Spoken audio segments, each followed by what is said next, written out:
Asia, what was all of that you had to say about the white players, huh? Asia, how you like those apples? You had a lot to say about, oh, you go harder at the white players. That's just an unspoken rule. You got to go at the white players. Sophie Cunningham walked into Las Vegas on a Friday, became a UFC ring girl on a Saturday, and then on Sunday night, she torched the Las Vegas Aces for 20 points off the bench in their own building. And not just 20 points, she shot 7 of 9 from the field, including 6 of 7 from 3. 109-75, Sophie Cunningham, 23 minutes, 20 points, 7 of 9 from the field, 6 of 7 from three-point range. She shot the light. That is not a good shooting night. That is something different. That is one of those nights where the ball feels like it belongs in the net every time she touches it. While Las Vegas was supposed to be A'ja Wilson's city, Sophie Cunningham spent the weekend making it her own. And today, we are breaking down exactly what happened. The Adidas shoe, the UFC detour, the 34-point blowout, and why this was the most Sophie Cunningham week that has ever existed. Bomber absolutely lit it up from 3. Sophie Cunningham, if there's anybody that knows how to win in Vegas, it's Sophie Cunningham, bro. So most people are defeated by Las Vegas festivities. Sophie Cunningham was out partying at Dre's Beach Club. They had free bottle service. They had bottle service. Sophie Cunningham went to the UFC fight, became a ring card girl. Then she showed up to the game and proceeded to hit 7 of 9 from the floor and 6 out of 7 threes for 20 points off the bench. I mean, damn, Sophie. Damn, Sophie. How did you do it like that? Sophie Cunningham absolutely took over Las Vegas. Before Sophie Cunningham did anything on a basketball court, she was already all over the internet. On July 9th and 10th, Adidas officially announced the crazy energy Sophie Cunningham PE. Her first ever signature shoe, set to drop July 24th for $120. Her own shoe, off the bench, 6 seasons into a WNBA career. This is the same player who reportedly started her career wearing $45 Adidas sneakers she bought herself because she had not landed a major deal yet. And now Adidas is putting her name on a performance basketball shoe and selling it to the public. Sophie Cunningham, the blonde bomber, is coming out with shoes. These are so dope.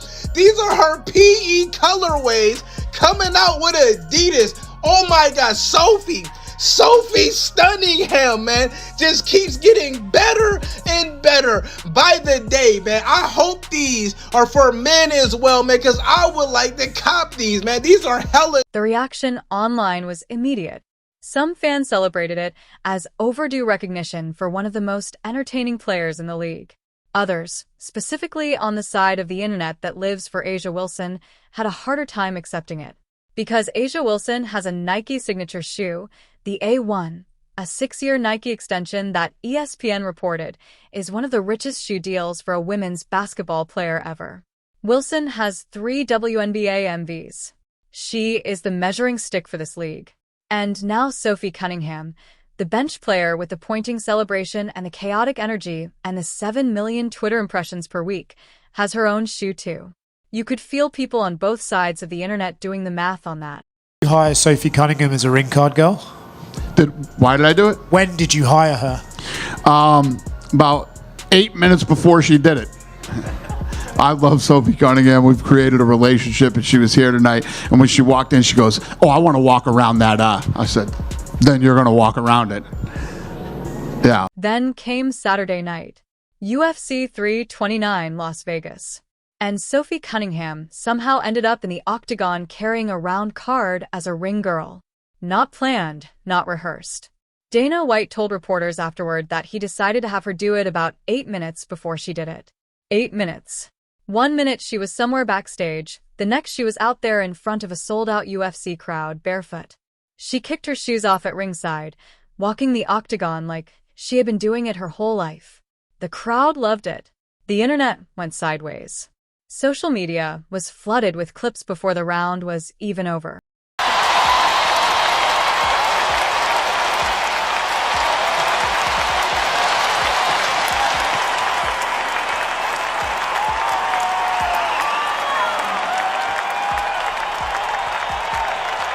here is the thing about that appearance that made it so funny. The fight she was ringing for lasted less than a minute. St. Denis was choked unconscious almost immediately. So Sophie Cunningham walked out, made one lap, and the fight was done. She was a ring girl for approximately the shortest possible window of time, and it still became one of the most talked about sports moments of the weekend. That is the Sophie Cunningham effect. She does not need a lot of time to take up a lot of space. Find out about last night's opportunity to do what you did? Literally like 5 minutes before. So me and Dana have kind of become friends, and he's an amazing dude, and UFC is awesome. And so went to my first live fight last night, which was so cool. The main fight was a little, but the whole experience overall was wonderful. And Dana came over to say what's up, and I was like, hey, if you need a ring girl, let me know. And he's like, all right, like, first round for the Patty fight, like, that's you. I was like, yeah. He's like, no, seriously. And I was like, oh, God. It was so much fun, though. Like, it was just a great fight. Cunningham talked about it after the game on Sunday, and she was completely unbothered. She said she asked Dana White if she could do it. She went up to him. She asked. And Dana White, being Dana White, said yes with 8 minutes to spare. She did not overthink it. She did not worry about what it would look like the night before a WNBA game.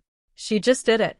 That comfort with chaos, the willingness to just lean into whatever the moment is exactly why people find her so easy to root for.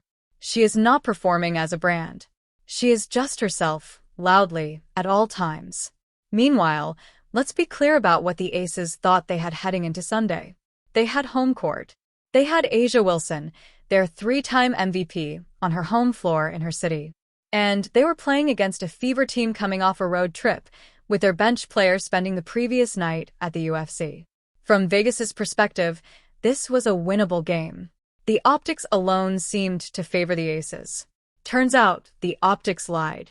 The team going the fuck off. 7 for 9 from the field, 6 for 7 from the three-point line, a plus 30. The Indiana Fever bench absolutely tormented the Las Vegas Aces bench. Ty Harris, Michaela Timpson put in work as well.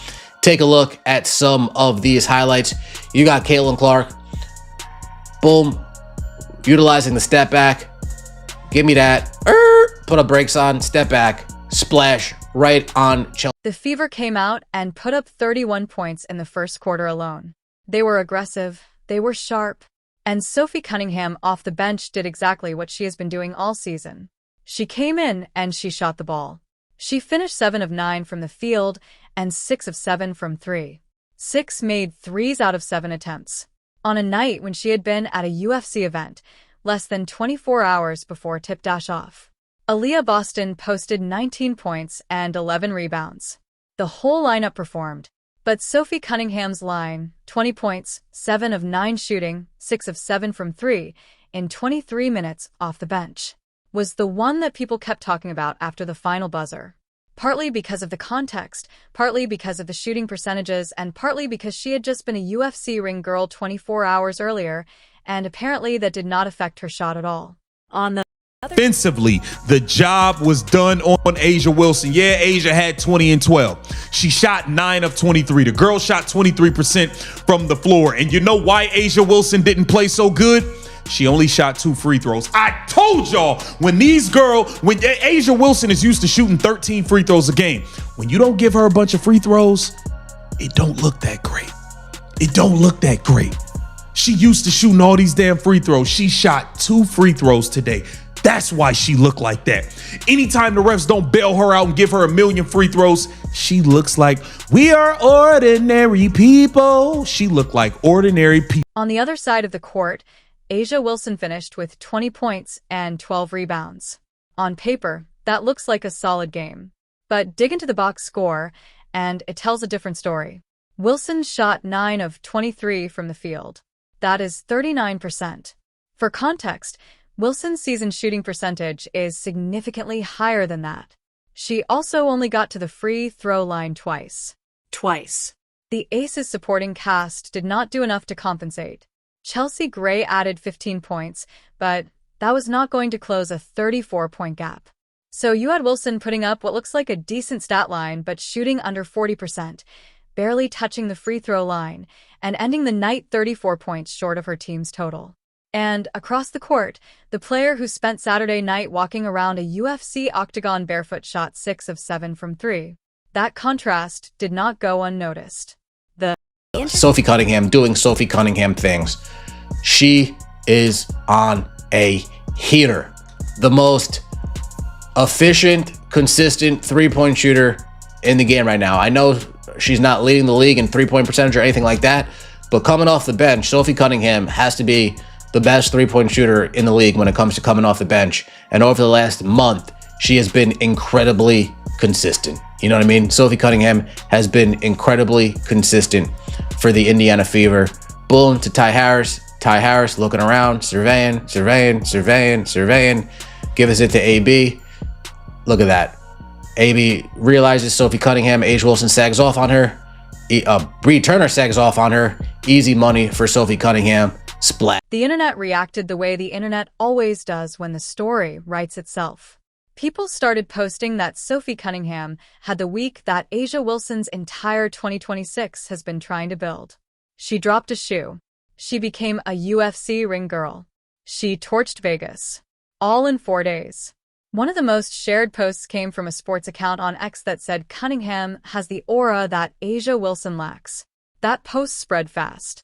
Wilson fans pushed back. Cunningham fans agreed loudly. The debate ran all day Monday. But aura is a different conversation. It is about attention, presence, who people are talking about when they are not actively watching a game. And right now, in the summer of 2026, the answer to that question keeps coming back to Sophie Cunningham. Sophie, that you were on fire today, obviously. When did you feel like you had it going and sustaining the whole game can be hard? No, I think that's what it is to be a pro, is to stay ready. When you have megastars on your team, you know they're going to get the majority of the shots, as they should. And so as others, we just got to be prepared to knock it down. After the game, Cunningham talked about the win the way she talks about everything. Directly, without trying to make it sound bigger than it was. She was not on the podium trying to send a message to anyone. She was just explaining what happened. She said the shots fell. She said the team played well. She gave credit to her teammates. That understated reaction actually made the night land harder with people watching, because the performance itself was already the statement. She is probably not second either, but she might be the player who most affects how the rest of the league feels about playing Indiana. When she is on the floor, the energy changes. When she is off the bench making 6 threes after being a UFC ring girl the night before, it is hard to make the Fever seem beatable. She does not just contribute to games. She makes them feel different.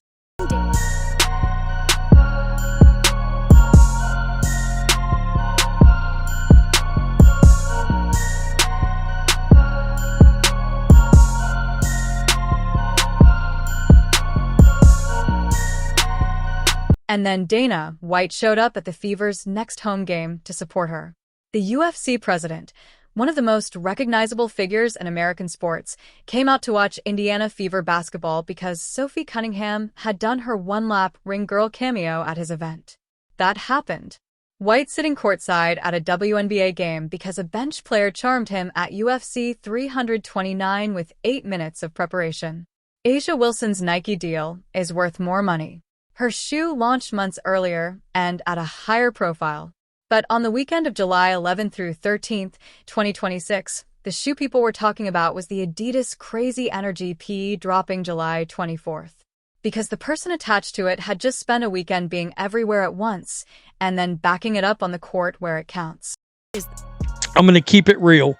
If you're an old guard Indiana Fever fan, if you've been watching this league forever, you're probably ecstatic. But if you came into this league to watch Caitlin Clark and watch her run and gun, Golden State Warriors, LA Lakers style, Showtime, I don't think you're thrilled right now. Here is the full picture of what Sophie Cunningham's week was. She announced a signature shoe. She walked a UFC octagon barefoot in front of thousands of people on 8 minutes' notice. She went out the next night and hit 6 of 7 threes off the bench in a 34-point road blowout of the league's most decorated franchise. Dana White came to watch her play. But the city she plays in, the building that is supposed to be her home court, watched her go 9 of 23 while the player who was doing octagon duties 24 hours earlier shot nearly 86% from 3. That is not a legacy point or a talking point about the future of the league. That is just what happened on July 12, 2026. Sophie Cunningham came to Las Vegas, took everything that weekend had to offer, and then took the game too.